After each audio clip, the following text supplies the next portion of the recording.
Rearing and breeding of sheep. Sheep rearing में क्या होता है कि sheep are usually kept in barns और पेन्स और in the open with dogs as guards. जैसे कैसे हमारे घर की देखभाल के लिए डॉग को अगर हम रखते हैं तो खुला ही छोड़ देते हैं, तो शिप को भी ऐसे ही ओपन में ही रखते हैं। और they are allowed to graze outside to eat fresh green grass leaves and hay. ये केवल ग्रीज जैसे इसको ग्रेजिंग के लिए छोड़ दिया जाता है, तो ये ओपन में जा कर के लीव्स वगैरह और जो ग्रीन लीव्स होती है या जो भी, तो फील्ड में जैसे होता है ना कि हमारा कोई भी अगर खेती हो जाती है उसके बाद अगर हमें दूसरी फसल वगैरह या क्रॉप का प्रोडक्शन करना होता है तो हम करते, जब हम क्रॉप लगाने के लिए करते हैं प्रोडक्शन शुरू करने के लिए, तो उसके लिए जैसे ये शिप वगैरह क्या करते हैं, ग्रेजिंग का काम कर लेते हैं। एक उनको उस फील्ड में छोड़ दिया जाता है, तो वो क्या करते हैं कि अपना वो लीव्स वगैरह को खा लेते हैं। तो इस तरीके से हो जाता है। और in India sheep are reared for wool in dry hilly areas. और ये जनरली आपका मतलब हिली एरियाज़ में ज़्यादातर पाया जाता है। The main wool producing states in India are Punjab, Haryana, Rajasthan, Telangana, Andhra Pradesh, Gujarat, Karnataka, Uttaranchal, Jammu and Kashmir, Uttar Pradesh and Maharashtra. ये हमारा मतलब यहाँ पर बहुत ज़्यादा हमारा वूल का प्रोडक्शन ज़्यादा होता है।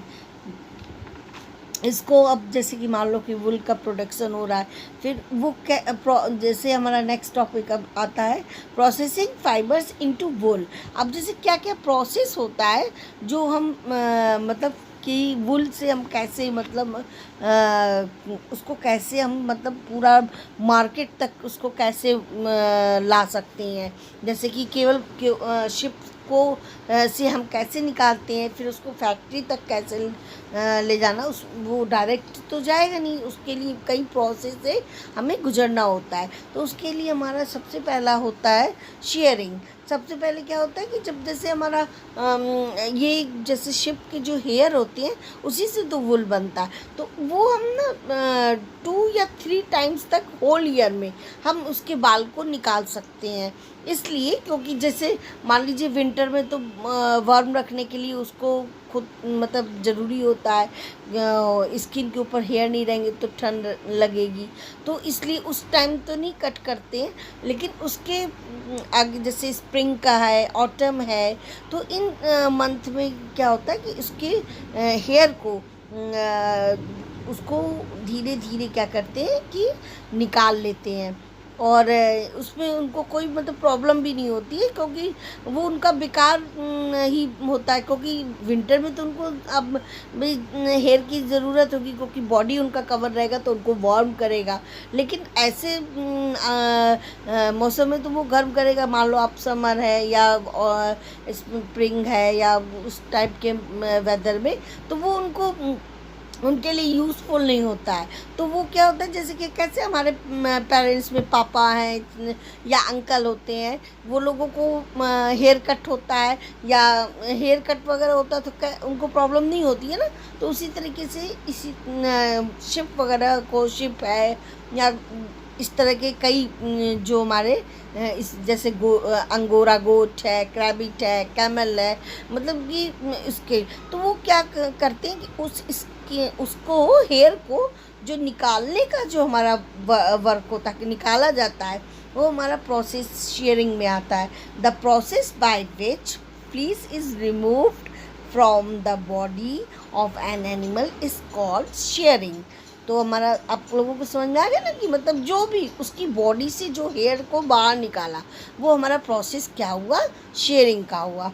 It is like giving the animal a haircut and done manually using clippers, razor or shearing machine। इसको मतलब किसी से रेज़र से भी कर सकते हैं, शेयरिंग मशीन से भी कर सकते हैं। The shearer must be careful to not make cuts on animals skin। और जो कट करते हैं, जो शेयरर होते हैं, वो इस बात का ध्यान रखते हैं कि उनकी स्किन को बिल्कुल भी मतलब नुकसान ना हो। कट ना हो। Ship sharing is done twice और थ्राइस ईयर, जैसे कि मैंने बताया ना कि 2 या 3 टाइम्स इसको हम निकाल सकते हैं। जैसे कि आपका स्प्रिंग का है, ऑटम है, when animal does not need the fleece to keep warm, जब एनिमल को इसकी ज़रूरत नहीं रहती है। फिर हमारा आता है नेक्स्ट टॉपिक, फिर उसके शेयरिंग यानी हेयर को निकाल लिया। हेयर को निकालने के बाद फिर क्या करेंगे, तो स्कोरिंग एंड ड्राइंग, इसको क्या कहता है, स्कोरिंग का काम करना होता है। फिर स्कोरिंग मीन्स यानी अब जो उसके हेयर थे उसको खूब अच्छे से उसको वॉश करना होता है। वॉश करने को का होता है, जैसे उसमें आप अपना जैसे कि उसमें वो डालते हैं, the shear wool is trapped dust and other impurities such as dead skin and grease.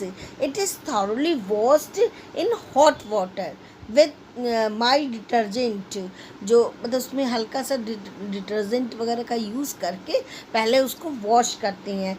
The clean and washed wool is then dried, और जब उसको हम वॉश कर लेते हैं तो उसके बाद हम फिर उसको क्या करते हैं, सुखा देते हैं।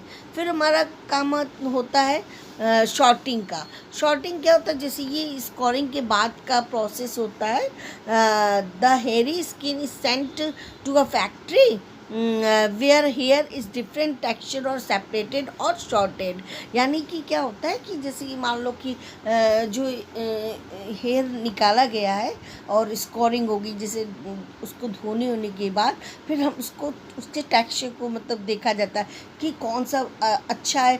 जैसे ग्रेडिंग आप का कह लो कि ग्रेड के हिसाब से जो बहुत अच्छा होता है, फाइन क्वालिटी का होगा, उसको अलग कर लेंगे। फिर उससे जो थोड़ी लो कैटेगरी का होगा उसको, फिर इस तरीके से ऐसे करते चले जाते हैं।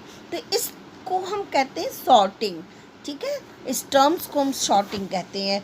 फिर इसके बाद हमारा आता है, जैसे कि इसके बाद क्या करते हैं, तो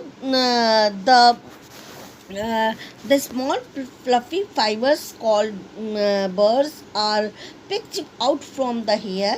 These are same burrs which sometimes appear on your sweater.